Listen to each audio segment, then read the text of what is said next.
d'abord j'apprends chinois, donc je voulais aller en Chine. Puis même en ce moment, la Chine c'est très bien vu, économiquement parlant. Voilà. Moi je suis vietnamienne, mais j'ai jamais été en Asie. En Asie, bizarrement, mais voilà. D'accord, et pourquoi du coup la Chine plutôt que le Vietnam? La Chine parce que j'ai fait 3 ans de chinois au lycée. Et comme c'est une langue qui se développe, qui s'est bien développée, je me suis beaucoup dans le business surtout. Même si j'avoue que c'était pas mon premier choix. Déjà on est arrivé à 2h du matin, donc on a dû prendre un taxi, on est arrivé sur le campus, il n'y avait personne qui parlait anglais. Bon bref, c'était un peu compliqué mais après on s'est installé et tout s'est bien passé. Ça allait. Maintenant ça va mieux, ça va? Là maintenant c'est bon, je suis en fait.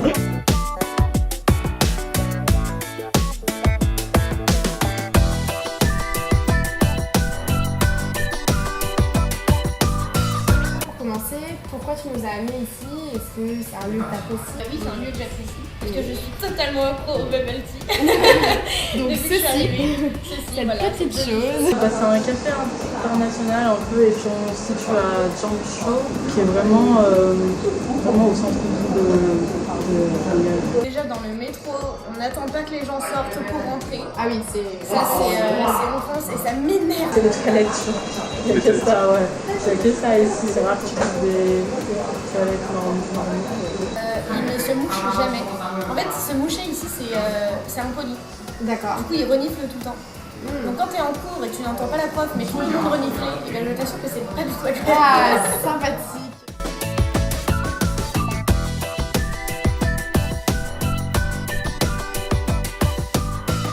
Bon, à Shanghai, en tout cas, on a 3 trimestres. Et avant de venir, déjà, on avait une liste de cours. Du coup, on a choisi à peu près les cours. Et quand on est arrivé, il y a certains cours qui ont été supprimés.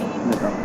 Donc finalement, moi j'ai pris 3 cours, ce qui me fait à peu près, cette semaine très light, 11 heures de cours par semaine. J'ai pris du coup ressources humaines, on était obligé de prendre, procurement and supply management, et j'ai pris un cours de chinois. International Trade, Business for Economics, Financing. Et en chinois, du coup, tu nous disais tout à l'heure que tu reprends des bases de chinois. Même des gens qui n'ont jamais fait de chinois avant peuvent apprendre là-bas ou Alors, il y a plusieurs cours, il y a Modern Chinese 1, Basic Chinese, en fait c'est vraiment les cours que tu peux choisir. Moi j'ai pris le Modern Chinese parce que j'ai déjà des bases. Shanghai University, on a 3 campus, Ouais. du coup il y a Yangchang, Jiading et Baoshan. Et donc nous on vit à Baoshan et c'est le plus grand campus où vraiment tu as tous les dortoirs, bibliothèques.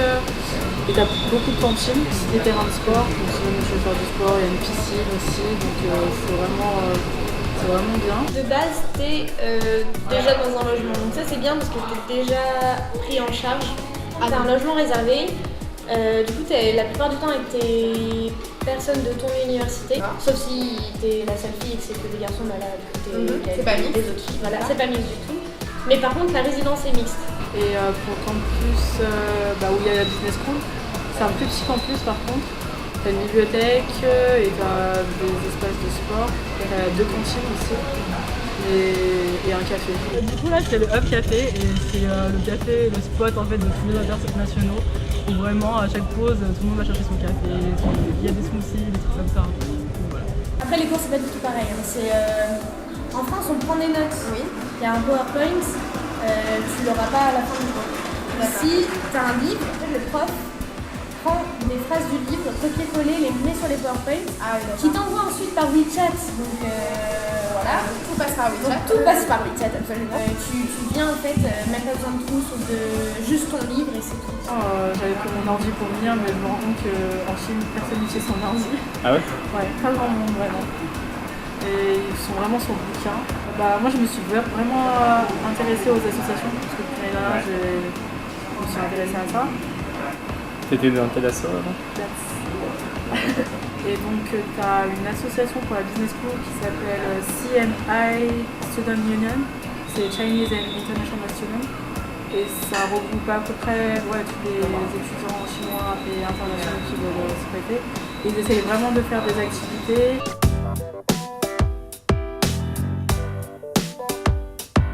Le logement, du coup, j'ai rien eu à faire. fac, en fait c'est la fac qui s'en occupait. On est dans un dortoir, on était 3 et on payait 70 yens par jour, qui fait à peu près 230 € par mois. Le campus de la business school est vraiment dans le nord de Shanghai. Les métros, par contre en semaine ils ferment tôt, il y en a 10h30. Et du coup, quand tu sors et tu dépasses cet horaire, tu dois prendre un taxi et ça coûte cher à Lyon. Je vais déménager, ça va être un petit peu plus cher. Shanghai, en fait, c'est la ville la plus chère de Chine. Pour louer une chambre, c'est entre 300 € et ça peut monter à 400 €. D'accord. Ça dépend des districts où tu vis.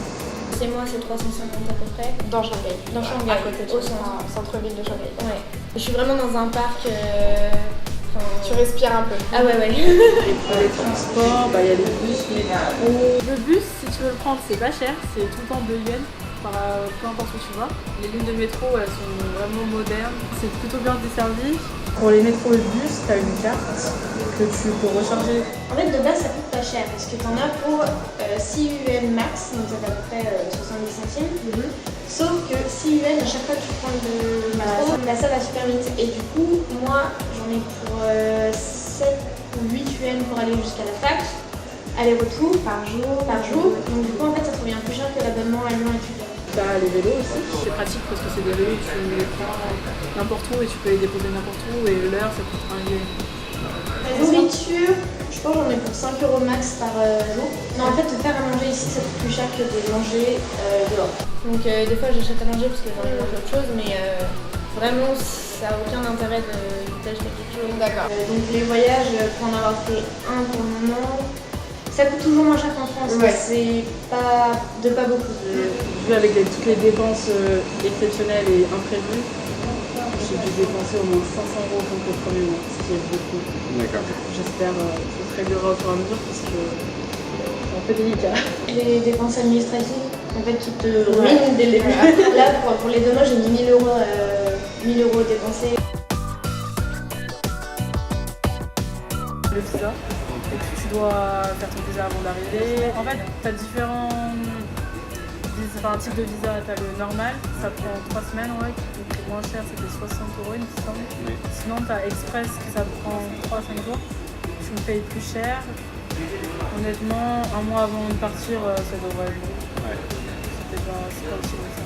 Et par expérience personnelle, je vous conseille de vous rendre directement au consulat. Ça ira beaucoup plus vite au consulat et ça sera moins cher. Sûr, moi j'ai galéré pour la carte. C'est vraiment nécessaire d'avoir une carte SIM. Tu payes avec ton téléphone, ou tu contactes les gens avec ton téléphone, avec WeChat notamment. Moi, je suis chez China Mobile parce qu'ils faisaient une offre pour les étudiants.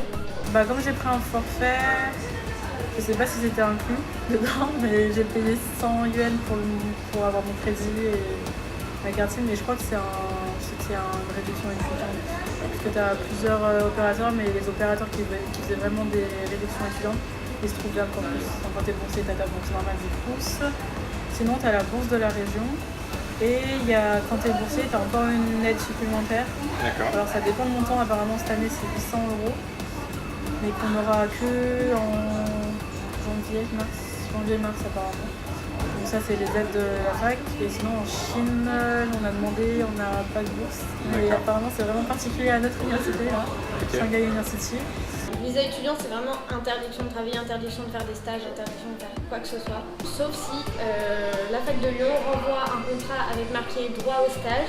D'accord. Dans ce cas-là, il faut mettre la durée, la date, l'employeur. Une convention de stage. Comme une convention de stage. Ouais. Et après, il faut que tu ailles à la station de police pour faire valider ta convention de stage. Tu as aussi beaucoup d'offres de profs d'anglais pour des enfants, des Chinois.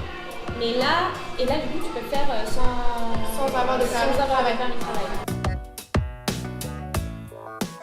Si t'as pas de VPN, tu peux pas utiliser YouTube, pour tout ce qui est Google, les Google Maps, Gmail. Tout ce qui est américain. Google, Facebook, Instagram, Snapchat. Messenger, WhatsApp. Bizarrement, toutes les applications aussi pour la banque en France, je peux pas les utiliser ici sans VPN. D'accord. VPN payant, c'est ExpressVPN. ExpressVPN, il commence à ramer en ce moment. Mais apparemment, t'en as un qui est gratuit, qui s'appelle Siphon, et tous mes collègues l'utilisent et il marche bien. MasterVPN, Master. il est gratuit. Ok. Oui, il marche plutôt bien, enfin il marche bien, mais après c'est vrai que parfois il est du temps, je peux le dire. Et il faut le télécharger avant de venir. Avant de venir, sinon, ouais. sinon forcément le site est bloqué. App Store c'est ok. D'accord. Mais t'as des applications qui sont pas sur l'App Store. Et Play Store du coup non, ça marche pas, c'est Baidu. Baidu en fait c'est le moteur de recherche chinois. Donc c'est là où si tu veux télécharger des applications, tu télécharges tout là-dessus. Donc Baidu, il faut télécharger Baidu de base ou... Non, moi je le mets sur le moteur de recherche. D'accord. Je le mets sur tu sais, Chrome. D'accord. S'il y a Ecosia, tu peux rechercher son VPN sur Ecosia. J'ai WeChat en premier, parce que tu discutes avec tout le monde et tu payes avec. Tu fais tout, t'as des groupes étudiants, des groupes pour sortir, t'as de tout, t'as même des applications sur WeChat. Je sais pas si t'as vu les vélos en libre service, oui, les bah, c'est bikes, pareil, tu fais tout par scan. En fait, faut savoir que toute la Chine, ça marche par scan. QR code, Des QR codes, voilà. les carrés. Les QR codes. Sauf, ce que je trouve ça débile, c'est que tu réserves ton billet de train, mais t'es obligé d'aller récupérer ton billet. Oui, à la gare directement. Voilà, sur lequel il y a un QR code quand même, faut le faire. Sinon, il y a une autre application pour payer aussi que tu peux utiliser, c'est Alipay. Ouais, c'est le même c'est système ça. aussi, c'est pour payer, et parfois tu parles, mais c'est plus pour payer que parler sur WeChat. D'accord. Sinon, tu as Baidu Maps, qui est l'équivalent de Google Maps, et c'est vraiment pratique pour chercher un endroit. D'accord. Que Google ne marche pas ici. Meituan, ça je l'utilise pour le taxi. Parce qu'en fait, normalement c'est Didi, oui, sauf que c'est plus cher un peu. Mais de quelques centimes, mais c'est toujours plus cher. Et il y a eu un problème il n'y a pas longtemps, il y a une fille qui a été tuée en fait en Didi. Et du coup, la Chine a pris des réactions tout de suite, c'est qu'à partir de 10h, t'en as plus. Donc il n'y a que des Meituan. Après, j'ai Ele.me, c'est pour commander de la nourriture. Ça veut dire ce que t'as faim. Pour les courses aussi, comme il y a des Carrefour ici, comme ils sont en anglais, leur service est en anglais, c'est vraiment bien. L'application de Carrefour pour commander tes courses. Et te livre chez toi ou... Ouais, il te lit chez toi. On m'avait dit de télécharger Smart Shanghai. Ok. Et c'est vraiment bien parce que parfois tu as des événements spéciaux et tu as des deals pour les restos, par exemple les pizzas achetées, resto faire. Sur cette application, comme c'est en anglais et que c'est pour les expatriés, c'est vraiment pratique. Là aussi, il y a Taobao, qui est l'équivalent de, on va dire, Amazon, eBay. D'accord. Tu peux trouver tout n'importe quoi et ils te livrent chez toi.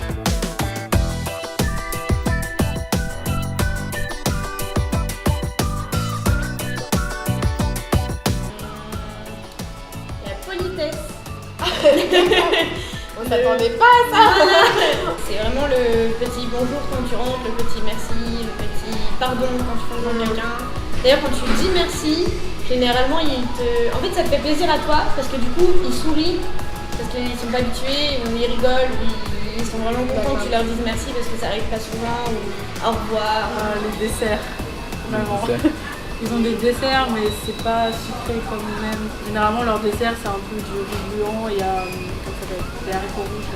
Avoir des Avoir des sous et de la patience. Avoir des sous et de la patience. Non, apprendre quand même les bases de chinois, je pense. Enfin, peut-être pas les bases, mais quelques signes, par exemple sortie, entrée, argent. Un dernier conseil, c'est que je pense au début, ça va être dur.